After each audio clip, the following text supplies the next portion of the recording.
তো প্রিয় দর্শক, ঘরেই বানিয়ে ফেলুন নিজে হাতে এই মিষ্টি দই। সম্পূর্ণ পুরনো ট্রেডিশনাল, কোনো আধুনিকতা নেই, কোনো আধুনিকতার কোনো ছোঁয়া নেই, পুরনো ট্রেডিশনালভাবে এই মিষ্টি দই। তাহলে চলুন কীভাবে বানিয়েছি আপনাদের সঙ্গে শেয়ার করি।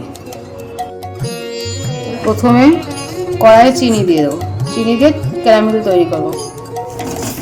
চিনিটা নেড়ে চেড়ে ক্যারামেল তৈরি করব। চিনিটা পুড়িয়ে ক্যারামেল তৈরি হয়ে গেছে, এখন দুধটা দিয়ে দেবো। 2 কিলো দুধ,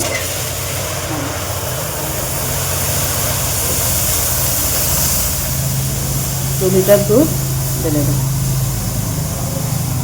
নেড়ে চেড়ে ক্যারামেলটা দুধের সঙ্গে মিলিয়ে নেব।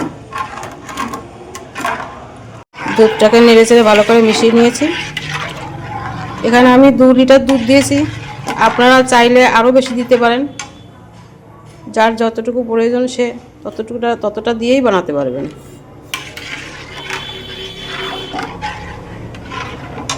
এখানে আমি 2 লিটার দুধে আমি 100 গ্রাম আমুল দুধ গলিয়ে দেবো।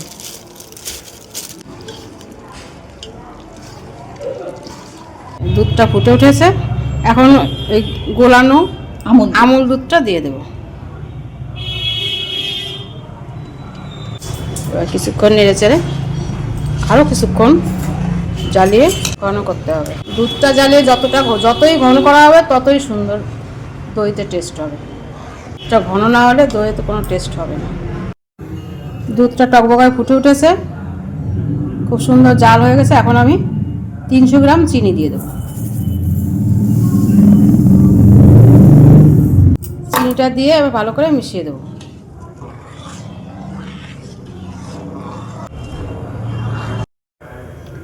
দুধটা জাল হয়ে গেছে কমপ্লিট, এখন নামিয়ে ঠান্ডা করে নেব। দুধটা ওদিকে ঠান্ডা হতে থাকুক। এখানে এই যে দইয়ের বীজ আছে 300 গ্রাম, এই 300 গ্রাম দইয়ের বীজ গুলে রেডি করে নেব।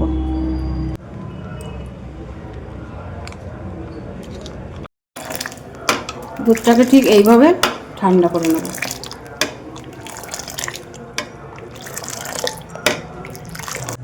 এই যে দুধটা ঠিক আঙুল সহ্য হবে এরকম গরম দিতে হবে।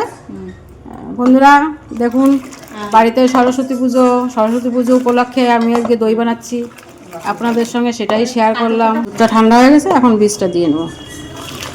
এবার বীজটা দিয়ে দেবো। দুধটা ঠান্ডা হয়ে গেছে পারফেক্টভাবে, এখন দইয়ের বীজটা দিয়ে দেবো। বীজটাকে পুরোপুরি ভালো করে মিশিয়ে নিতে হবে, পুরো দইতে যাতে মিশে যায় সেইভাবে মিশাতে হবে। কত সুন্দর ঘন হয়েছে, দেখতেও সুন্দর হয়েছে কালার। ঠিক এইভাবেই দইয়ের দুধটা জ্বালাতে হবে আর এইভাবেই ঘন করে নিতে হবে। দুধটা ভালো করে মিশে গেছে দইয়ের সঙ্গে, এখন আমি এই হাঁড়িতেই দুধটা ঢালব। এখানে মালসাটা এইভাবে রেডি করে নিয়েছি।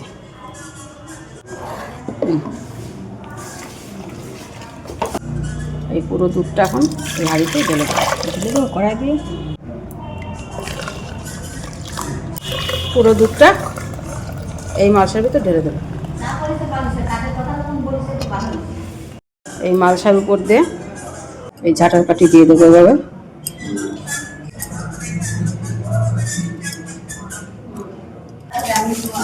এর উপরে কাগজটাকে ঢেকে দেবো।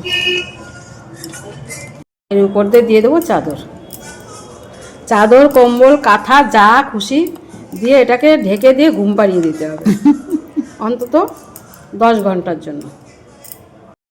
দেখুন বন্ধুরা, ঠিক এইভাবে একে একদম কাঁথা কম্বল সব কিছু চাপা দিয়ে রেখে দিলাম। 10 ঘন্টা পরে আপনাদের সামনে ফিরে আসবো। হ্যালো বন্ধুরা, 10 ঘন্টা হয়ে গেছে। 10 ঘন্টা পর ফিরে এসেছি। এখন এটাকে খুলে দেখাবো আপনাদের। দেখুন বন্ধুরা, খুব সুন্দরভাবে দইটা জমে গেছে। কি করে বুঝবেন দইটা জমলো কিনা? এই মাঝখানে একটা কাঠি দিয়ে এইভাবে বুঝতে হবে। এই তো সুন্দরভাবে দইটা জমে গেছে। তো কেমন লাগলো বন্ধুরা? লাইক এবং কমেন্ট করে জানাবেন এবং শেয়ার করে দেবেন।